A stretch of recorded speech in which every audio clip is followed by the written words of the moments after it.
Hi, I'm Literary Man Max. Welcome back, and today we are doing another Booktuber favorites. I'm relatively new to Booktube. This is my first full year, and I'm very excited to be here, but I wanted to kind of learn from other Booktubers, read some of their favorites, and see just kind of how I want to do this thing. And today I'm going to be reading from someone who I totally look up to.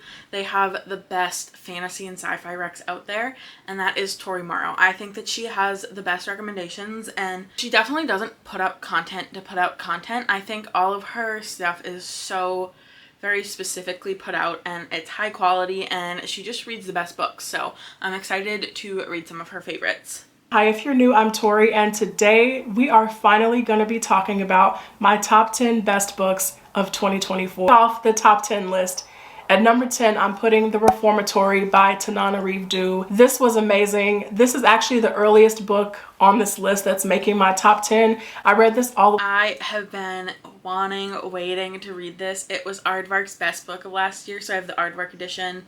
It's so pretty.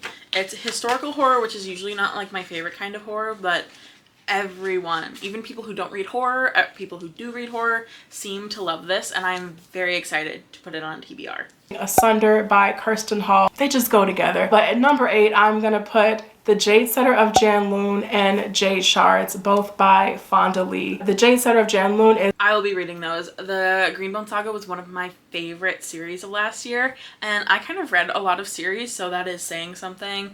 These are novellas set in the world, and I am so excited to get back to the Greenbone Saga. Love it there, and I think they're both like very, very short, so I'm hoping my library has them, because I'm assuming they're just like one of those things that are out of print.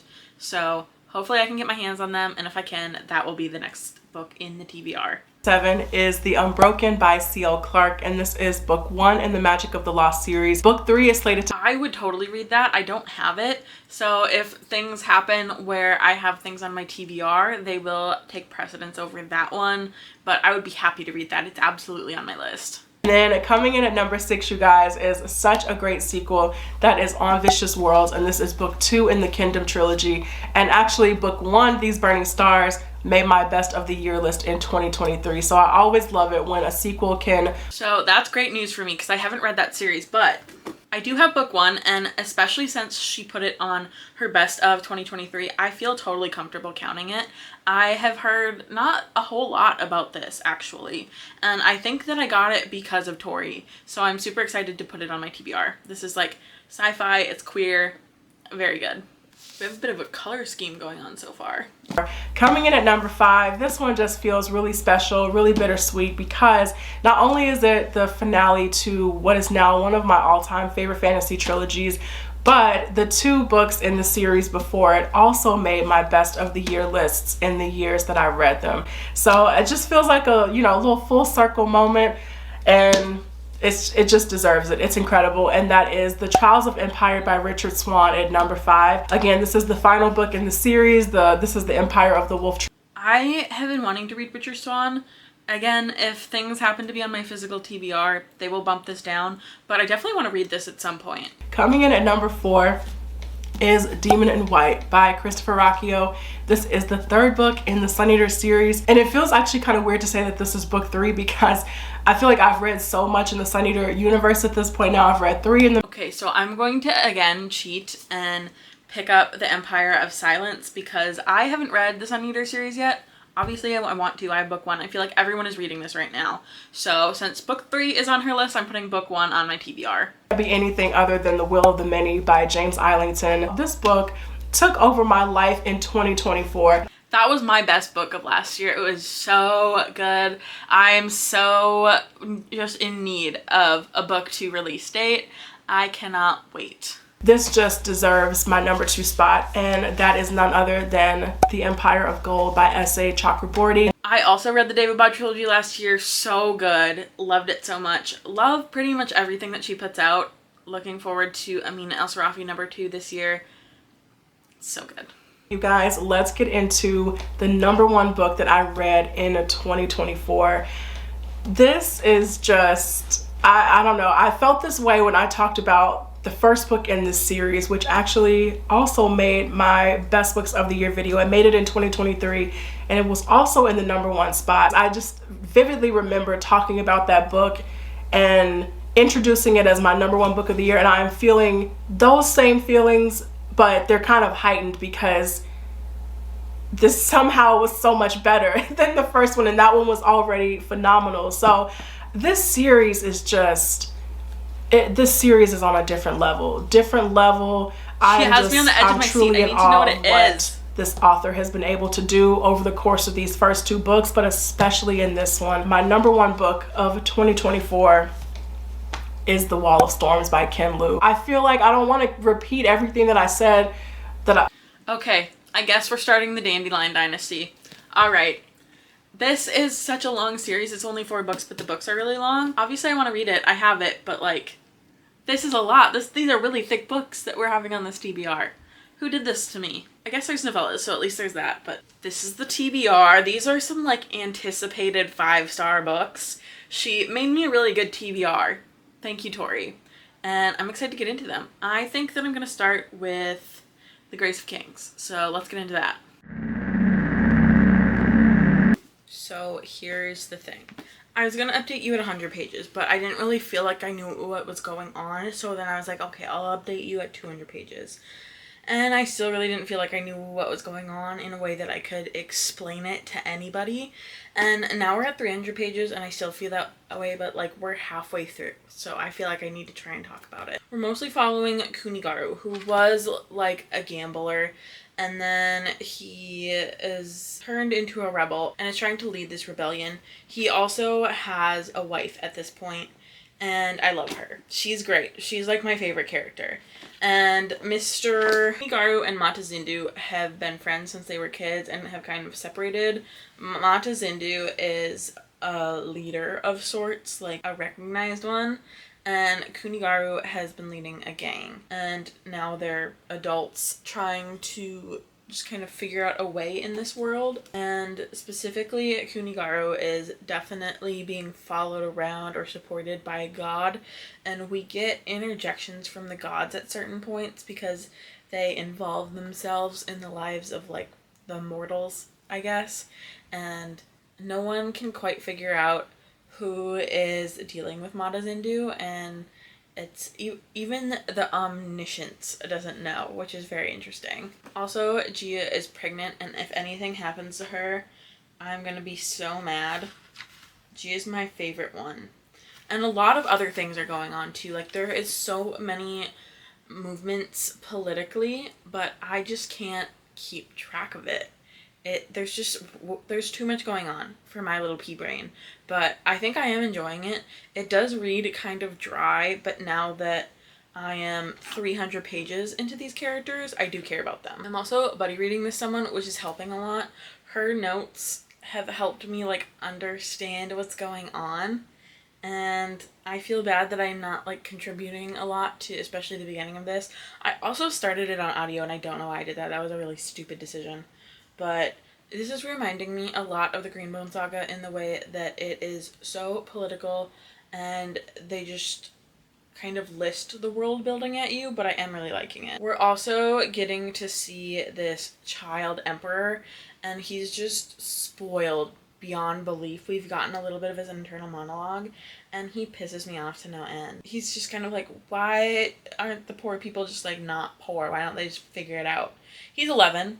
So, like, there is that, but he's still pissing me off. We're also dealing with this other man who is, like, not an emperor, but he is kind of higher in political power, but he also sucks. He is so incredibly misogynistic, but I think the woman that he is into is duping him, which is I'm going to try read a little bit more tonight. I don't know how much farther I'll get, but I will update you and hopefully have some more coherent thoughts. Okay, hey, I'm back. I am like 150 pages farther, and there was this whole scene. So we are following Mata some, but I don't really care, to be totally honest.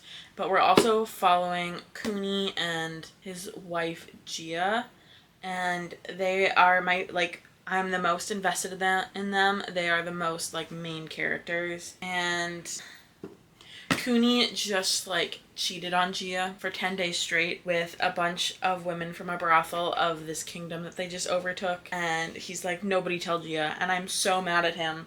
I'm so disgusted with his choices. But the one thing that I do like about this situation, I guess, and just like the book as a whole, and what I have found with a lot of like non-Western or Americanized fantasy, is that the characters are not just black and white.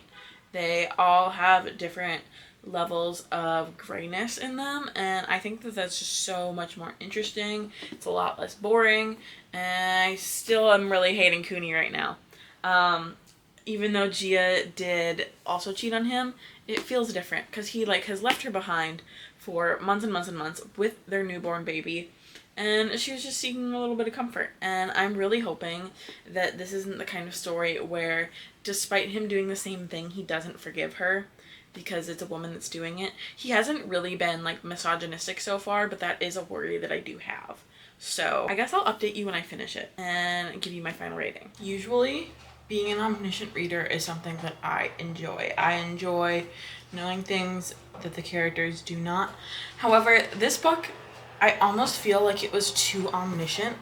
We knew too many things. I was too aware, keeping track of too many things, because you kind of read this like you're one of the gods almost in this story and know most things. Obviously, there's things that are surprise you. Obviously, the gods don't know what the humans are going to do all the time, so things are surprising. But that's how this read. And I was stressed and trying to keep track of everything, but I did really enjoy it. I do think that this was around a 4-star for me, though.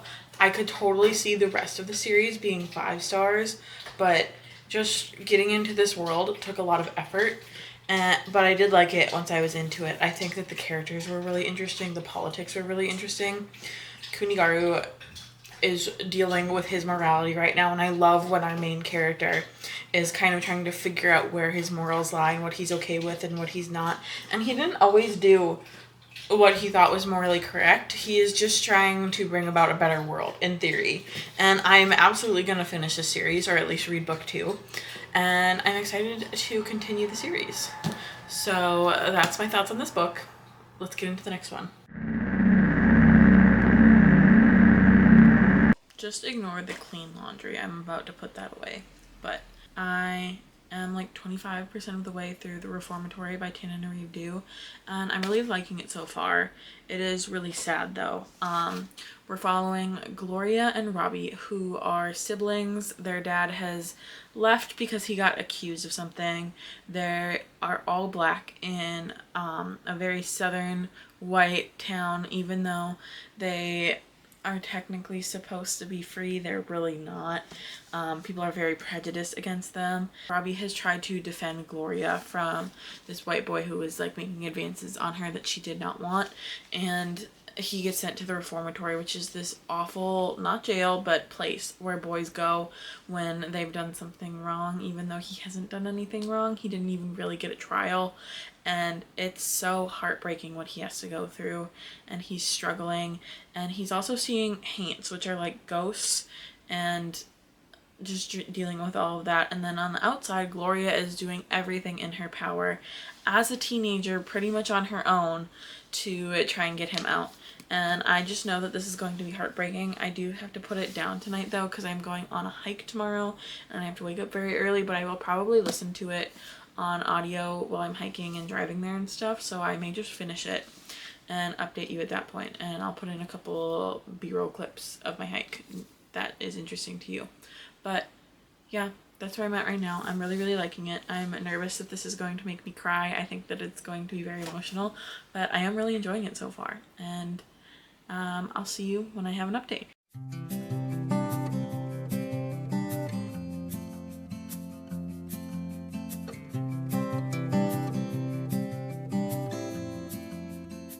I am back from my hike and I showered. I did not update you this morning because it was too early. I woke up at like 5 or 5:30. I can't talk to anyone, especially not nicely that early. So I saved you the crabby me. You're welcome. But I did finish The Reformatory. Oh my god, this was so good. I think it is horror because it is ghosts, but I don't think the ghost horror in this is scary. I think what happened to these children is scary, but it really happened. Not necessarily the actual events from this book, but things like this actually happened in this era, so that is horrifying. And I think the author could have made a different, maybe more realistic choice at the end of this book, and I'm so glad she didn't. I love the ending that she picked. There was one scene in here where the boys at the reformatory are doing a funeral for a boy that died. I'm not gonna say who, just for spoilers, but it was so sad. It was the saddest scene in the book for me, and just watching Gloria, she's a child in this too, I'm pretty sure. She's like in her teens, and to see her just do everything she can to save her little brother because her father can't come back and her mother's dead was just really, really heartbreaking. And watching Robbie have to grow up in the time span of like a few weeks was absolutely awful. This was such a hard book to read, but it was so good, and I think that Tina Naridu's characters and her character development and the way that she just makes you feel so much for her characters is so good. And yeah, this was a 5-star for sure. This was so good. I love this book. I may reread it after I have emotionally recovered, but I really like this. I would really recommend it. Don't expect like fun horror or to go in being scared. Go in expecting to be absolutely horrified what humans can do to each other, because it's awful. The twists in here I think were really good. The sad moments were really well done. I think Tana Naridu took space for the sad moments, and I appreciate that. And again, yeah, this is a 5-star very easily. I have finished Jade Shards by Fonda Lee. I don't know which order the novellas go in. It's just the one that came first for my Libby holds, and I loved it. We get a little author blurb at the end of each story kind of explaining why she included this story and what she was thinking while she wrote it, and I love that. I was gonna update you after like the first story or maybe after the first couple, but I just ate it up. It was so fun. It was so fun being back in that world, and I think Fonda Lee did a great job at including stories that I was invested in, things I wanted to learn more about. We got a little bit of Ike Mata's backstory, which I thought was really interesting, a really cool way to open up this short story collection. We got Andy becoming a part of the Greenbone clan, which I thought was so cool. He was just a little kid and it was very heartbreaking. And we got to see Wen and Kahilo start their relationship. That was something I was super invested in, and it was just so cool to see. And we got a little bit of Shay lore as well, and I just love getting back with these characters. You get to spend decades with them, so like I miss them, and it was so great to see them again. I don't know if The Jade Setter of Janloon will come in time for me to read it for this vlog by the time that I want to get it up, but I feel comfortable enough just counting the first short story collection. I think that this is a 4.75 for me. I don't know what would have made it a 5-star, but it just doesn't quite feel like a 5-star, but I'm super comfortable with 4.75. I loved it. It was so good. And I just love this Greenbone world. If Fonda Lee ever wanted to write a story about their kids, I would eat that up. I would eat that up in a heartbeat. But I know that she wants to write other things, and I totally respect that. I will read pretty much anything that she decides to write. So let's go to the next book, I guess. So I've made it to chapter 10 in These Burning Stars by Bethany Jacobs. That's 145 pages-ish in. And I'm just trying to figure out a way to concisely tell you what has happened, because I think so much action has been packed into the first, let's say, 150 pages. And I can follow what's happening. I'm just struggling to give you a couple sentence gist of what's happening. I do think that this could totally be 5 stars though. I am having a marvelous time. We are following a thief called June Ironway, and she has gotten some information and is trying to de-encrypt it and also stay under the radar. And then there is a woman called a brilliant hothead. Her name is Essek, and she's just like kind of a badass and like doesn't let anybody get close, and I am obsessed with her so far. That is like my favorite archetype of character, and it just sometimes it gets old. This author is doing it very well, and I'm loving her. And she has this assistant named Chono, and they are clerics technically, and I'm still haven't totally wrapped my head around what a cleric is exactly, but they are hunting June down right now. And like I don't think that they have all met yet. And then 6 is tracking all of these people down.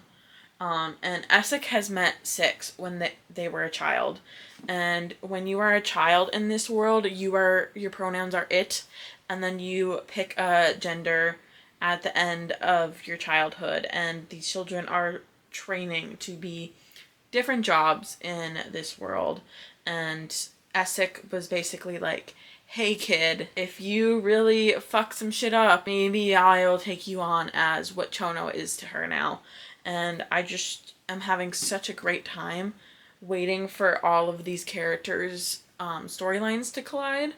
This is just so interesting. I think the world building is done pretty well in the sense that we are learning things as they happen, and I don't feel lost, but I also don't feel like I am just getting a wall of world building. We're getting some like character work while this is happening, and it is just such a good time. This also does not have enough reviews on Goodreads. This absolutely needs to be way more popular. I'm obsessed with it. And I think that it is relatively accessible sci-fi. And I cannot wait to continue, and I cannot wait to update you. And I will update you when there are something else that's happening, or maybe when the girls start fighting. Okay, love you, bye. The sun aesthetic, or is it just annoying? I can't tell. It'll be fine though. I am this far into these burning stars. I didn't really update you. But I do have thoughts now that I can update you with. One, their paths have crossed. There's been a lot of gunfire. There's been a lot of bad things happening, and I'm very stressed. I'm so stressed out. I'm specifically at 83%. I was like, oh my god, I need to take a lap. I need to breathe because I'm stressed out.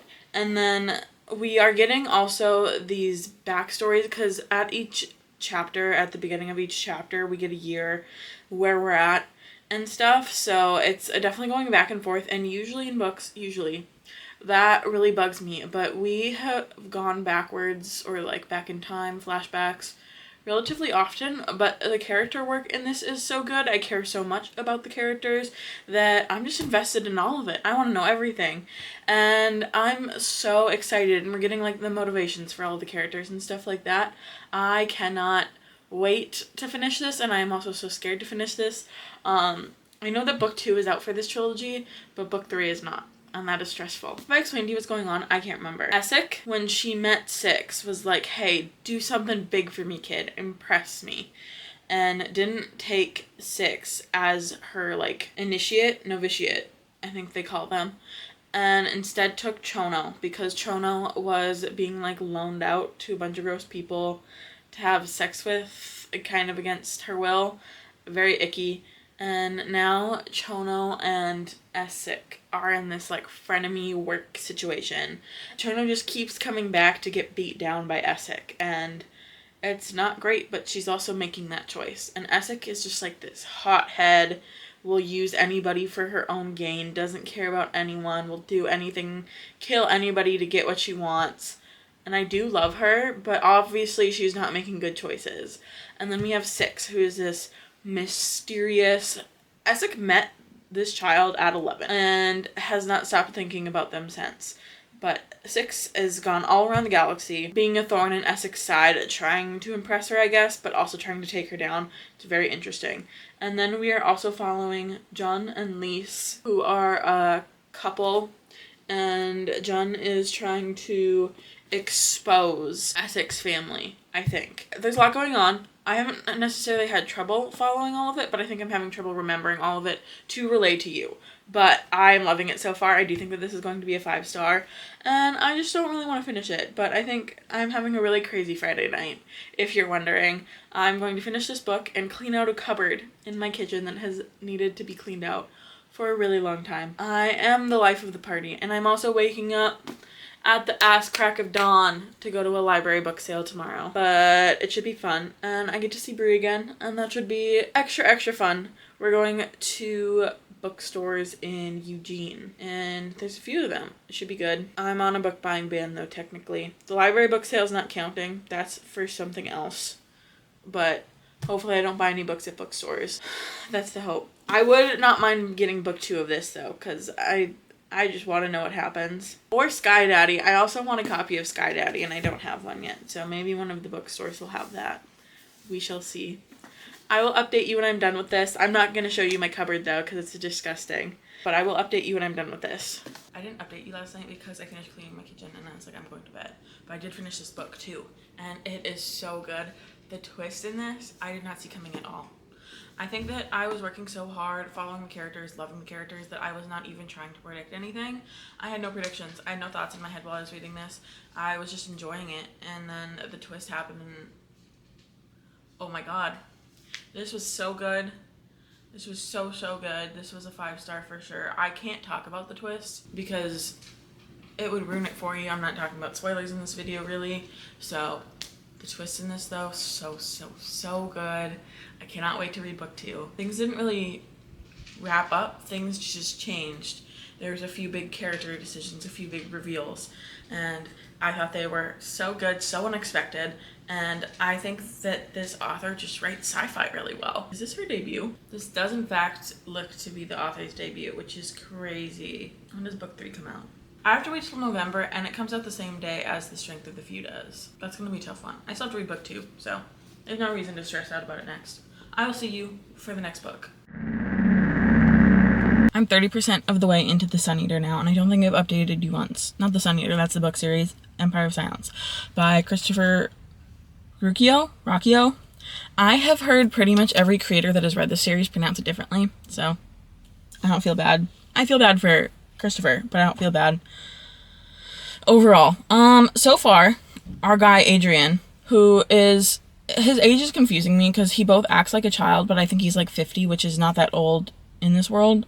I think it's like 18, 20. He is the older child of 2 brothers to his father, the king. His father's very cruel and kind of hates them both, pits them against each other every chance he gets.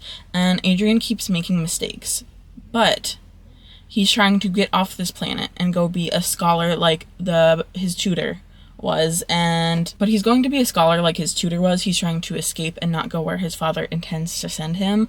However, his father figures out this plot and punishes the scholar, not him, which hurts him more, obviously. And the scholar is like a father figure to him. So the week before he leaves, he goes to stay with his mother, who he doesn't have like a great relationship with either.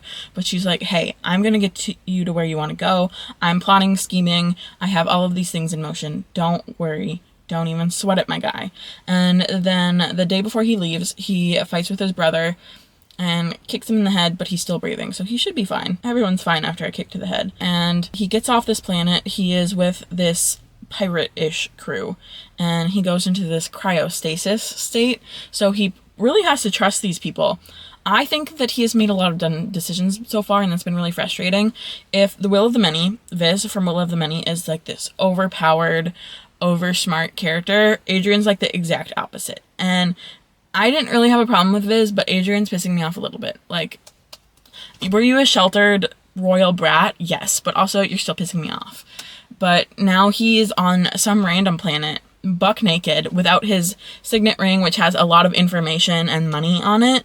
And he actually went into the cryostasis with the ring, even though they told him not to. Now he has literally nothing, just the skin off his back and the clothes that he stole. And he's trying to get somebody to take him seriously now on this planet, but nobody is. And he's also trying to avoid getting locked up or get sent back home to his home planet with his father, the king, who, not a cool dude, not a good guy, but that's where we're at right now. I'm probably going to listen to more of it on the way back to Portland, but that is not soon, which I guess doesn't really matter for you. I'm back from Eugene. I had a very good library haul. You'll see that later. I had a very good day with Bree. We went to 3 or 4 bookstores. And I only got 2 books, and they're both books I already read, so I'm really happy with that. I got the second book in the Murderbot Diaries. New ones are releasing. I don't have the first one, but now I have the second one. And I also got the second book in the Bloodsworn Saga, because it was the only one I didn't have. It's in my car, and I'm not going to go get it, though. And then at one bookstore, I bought a tote bag, because I didn't buy a book, and I felt bad.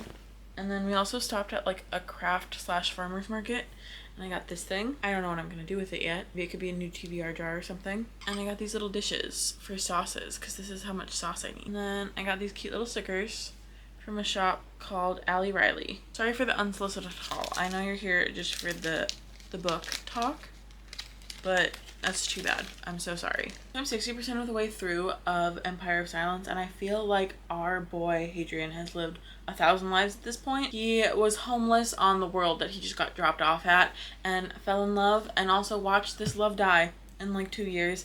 And then he got into this gladiator ring to try and get off of this world, and now he's a tutor to these aristocrats' children. I think I don't know how he's doing all of this. There's so much that has happened. This is going to be a stupid sentence, but I need to explain myself. It feels like we're just getting his backstory. It doesn't feel like we're in the story of his book. It doesn't feel like a typical story that's being told.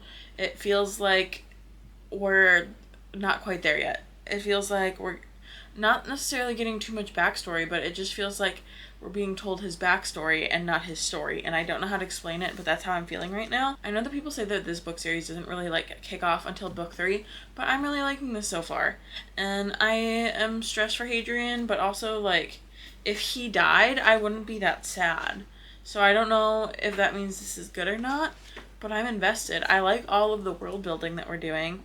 It kind of feels like he's just taking a tour of the planet systems so that we can kind of have a grip of what's going on.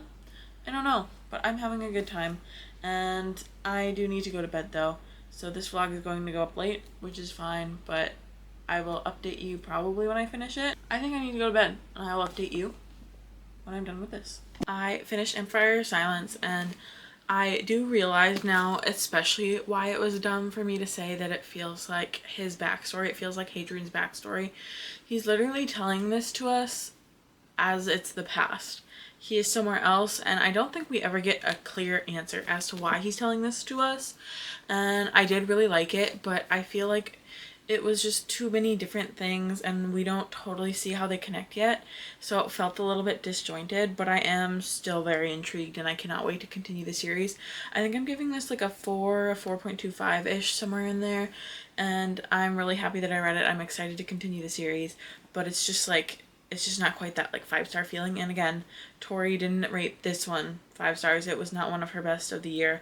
The third one is, and that's where I hear things really kick off, so I'm very excited to get to that point. Now that we are done with the vlog, let us tally up where we're at. So this is what the ranking is so far. I've only done 2 of these, but Tori beat out both Kayla and Jan. She got a 91, so barely beating out Kayla, but she is leading so far. I don't know if anyone will be able to top everything being 4 or above. That's pretty insane. I'm really happy with how this went. I had a really good reading couple weeks. These were very chunky. This did take me a lot longer than a week, which is what my intention was at the beginning, but that's totally fine.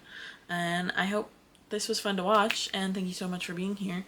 Leave me a sun emoji for the Sun Eater series, and I will see you next time. Bye!